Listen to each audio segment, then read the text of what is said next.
قانون سازی کی جو اس کے اختیارات ہیں وہ محدود رہیں گے کتاب و سنت کے دائرے کے اندر لا طاعت لمخلوق فی معصیت الخالق.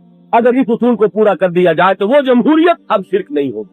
لیکن مطلق جمہوریت شرک ہے، مطلق بادشاہت ملوکیت شرک ہے، مطلق تھیوکریسی شرک ہے. تو یہ ہے اس جگہ سے لے کر ابتدا سے لے کے انتہا تک اصول کیا ہے کہ اطاعت مطلق صرف اللہ کا حق ہے، باقی سب کی اطاعت مشروط ہوگی اللہ کی اطاعت سے. یہ ہے توحید فی الاطاعت. اور اس کو جہاں بھی آپ مجروح کر دیں گے وہ شرک کی کوئی شکل بن جائے گی، چاہے وہ خالص انفرادی سطح پر نفس پرستی ہو یا اجتماعی سطح پر وہ کوئی بھی تصور ہو حاکمیت غیر اللہ کا، اللہ کے سوا کسی اور کی حاکمیت کا تصور، وہ شرک. اب اس کے درمیان میں جتنے بھی ہو سکتے ہیں مدارج اور مراتب، جب آپ نے اول و آخر کو سمجھ لیا تو پھر مشکل نہیں ہے کہ آپ اس کے اندر اب مزید جو ہے رنگ اس خاکے کے اندر آپ رکھ سکتے ہیں. اب آئیے دوسری چیز، میں نے عرض کیا تھا کہ عبادت کی روح جو ہے وہ محبت. شرک فی المحبت کیا ہے اور توحید فی المحبت کیا ہے، اس کو جان لیجئے.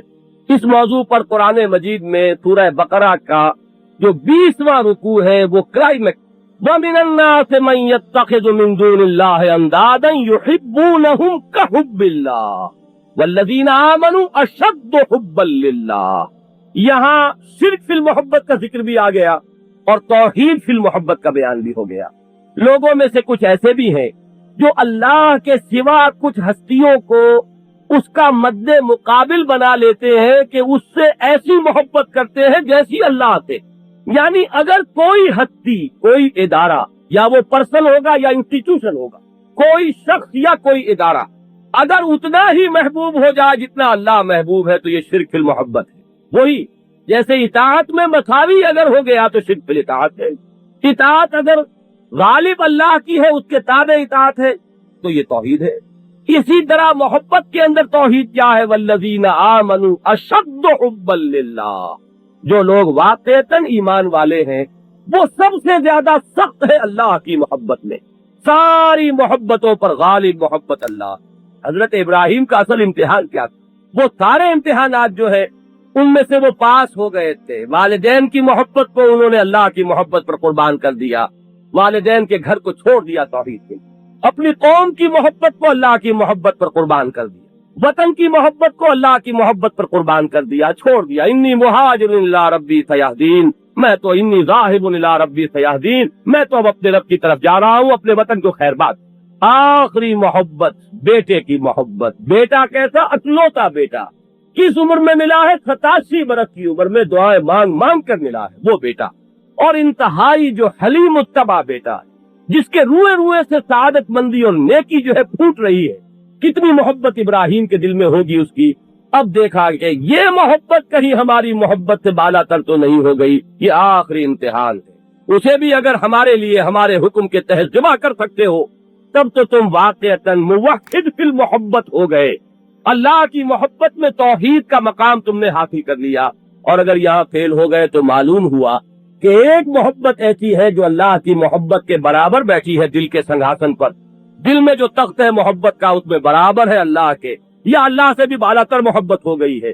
اگر یہ ہو جائے تو جان لو کہ توحید کے امتحان میں فیل ہو گئے. یہ آخری امتحان تھا محبت کا جو حضرت ابراہیم نے پاس کیا، اور محبت اکلوتے بیٹے کی محبت. یہ ہے توحید فی المحبت. اور شرک فی المحبت کے لیے بھی ایک آیت سن لیجیے. ویسے تو یہاں آ گئی ہے وہ بات، وَمِنَ النَّاسِ مَن يَتَّخِذُ مِن دُونِ اللَّهِ أَندَادًا يُحِبُّونَهُمْ كَحُبِّ اللَّهِ. لوگوں میں وہ ہے کہ جو اللہ کے سوا کسی کو مد مقابل بنا کر اس سے محبت کرتے ہیں جیسی اللہ سے محبت کرنی چاہیے یا کرتے ہیں. كَحُبِّ اللَّهِ وَالَّذِينَ آمَنُوا أَشَدُّ حُبًّا لِلَّهِ. تو شرک فی المحبت بھی اس میں بیان ہو گیا، توحید فی المحبت بھی. لیکن ذرا ایک آیت اور سن لیجئے، بات واضح ہو جائے گی. جیسے اطاعت اللہ کی، اطاعت اس کے رسول کی، محبت اللہ کی اور محبت اللہ کے بعد اس کے رسول کی صلی اللہ علیہ وسلم. اب آپ ذرا سنیے وہ آیت مبارکہ سورہ بقرہ کی آیت نمبر 24. قل، اے نبی ان سے کہیے، ان کان آباؤکم وابناؤکم واخوانکم وازواجکم وعشیرتکم واموال اقترفتموها وتجارۃ تخشون کسادها ومساکن ترضونها احق